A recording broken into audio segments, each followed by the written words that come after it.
நீங்கள் பார்த்து கொண்டிருப்பது ஆர்க் ஃப்ளாஷ் ரிவ்யூ. சரி வாங்க நான் வீடியோக்குள்ளே போவோம். என்னடா சொல்கிற, ரேவதிக்கு அடிபட்டுருச்சா? ஆமாங்க, நம்ம ரேவதி வந்து நார்மலாக கடைக்கு போயிட்டு நடந்து போயிட்டுருக்காங்க. அந்த டைமில் அந்த வழியாக வந்து எஸ்எஸ்கே நம்ம ரேவதியை பார்த்துடுறாரு. தூக்குடா தங்கத்தை அப்படின்னு சொல்லிட்டு அவரோட பொண்டாட்டியான ரேவதியை தூக்கிடுறாருங்க. இதுக்கப்புறம் என்ன நடக்குதுன்னு பார்த்தீங்கன்னா, தூக்கிட்டு அவரோட குடோனுக்கு போயிடுறாரு. இதுக்கு நடுவில் பார்த்தீங்கன்னா நம்மளோட இலக்கியா இருக்காங்க இல்லையா, அவங்க வந்துட்டு கௌதம் கிட்ட நடந்த எல்லா விஷயத்தையும் சொல்கிறாங்க. நீங்கள் என்ன புரிஞ்சிக்கவே மாட்டிங்களா? முதல்ல காது கொடுத்து கேளுங்க சொல்கிறத. காது என்ன செவிடா? நான் பேசுறது உங்கள் காதில் போவாதா? காதில் என்ன எதனா பஞ்சு வச்சு அடிச்சிருக்கா இல்லை கடப்பார் போட்டு சொருகிட்டு இருக்கீங்களா?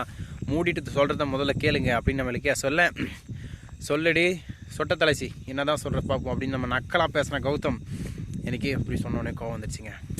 அதுக்கப்புறம் என்ன நடக்குதுன்னா, உடனே எல்லாத்தையும் சொல்கிறாங்க.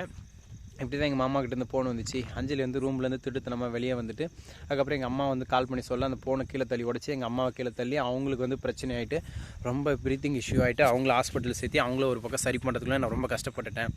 இதெல்லாம் முடிஞ்சதுக்கப்புறம் எங்கள் மாமா ஃபோன் பண்ணி அழுந்தார். அதுக்கப்புறம் நேரில் போய்ட்டு அவர்கிட்ட பேசும்போது நான் அஞ்சலிக்காக வேணால் கேட்குறேன்னு சொல்ல அவர் சொல்லிட்டாரு. இதுக்கப்புறமா அஞ்சலி அந்த வீட்டுக்கு வந்தால் அந்த குடும்பம் விளங்காது, கார்த்திக்கு ஒரு நல்ல மாப்பிள்ளையை பார்த்து கல்யாணம் பண்ணி சொல்ல முடியும் மாமா சொல்லிட்டாரு. இந்த மாதிரி எல்லாத்தையும் கேட்டுட்டு நான் வீட்டுக்கு வர்றதுக்குள்ளே நீங்கள் என்னடானா இப்படி தப்பாக நினச்சிட்டிங்களே. பாதி வழியில் அஞ்சலியை பார்த்தேன்.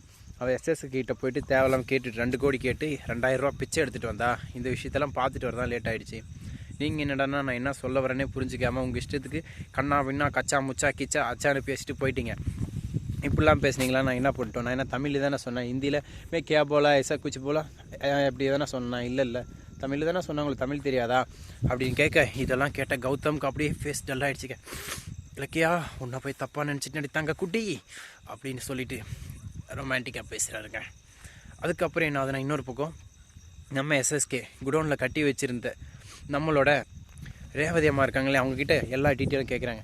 நீ இத்தனை எங்கே இருந்த, இங்கே யார் கூட இருக்க, உனக்கு என் பையன் எங்கே, என் பொண்ணா பையனா என்னென்னலாம் கேட்க, அதுக்கு சொல்கிறாங்க எனக்கு பையன் தான் அப்படின்லாம் சொல்லிட்டு, யார் அந்த கௌதம் தானே, உனக்கே எப்படி தெரியும்? எனக்கு தெரியும், எல்லாத்தையும் அஞ்சலி சொல்லிட்டா அப்படின்னு சொல்ல, இதை கெட்ட ரேவதிக்கு ஒரே பயங்க. உன் மகன் அப்பன் பேர் தெரியாமல் சாவிட்டோம், நீ சாவுடின்னு கத்தி எடுத்து பசக்குன்னு குத்த வர ஹோல்டான். அதுக்குள்ளே நம்ம ரேவதி இருக்காங்க இல்லையா, எஸ்எஸ்கே கையை பிடிச்சி தள்ளி விட்டு ஒரே தாங்க இப்படி வேகமாக ஓடிட்டுருக்கேன். ஏற்கனவே உங்களுக்கு ஹெல்த் விஷயங்க, ரொம்ப ஓடினதுனால டயர்டாகி நடு ரோட்டில் மயங்கி விழுந்துடுறாங்க. அந்த வழியாக நம்ம இலக்கிய ஆட்டோவில் வர யானடான்னு பார்த்தா அத்தை என்னாச்சு அத்தை எனக்கு வந்து கட்டி பிடிச்சி தூக்குறாங்க. தூக்குனா வாயில் ரத்தம் பொலன்னு போதுங்க.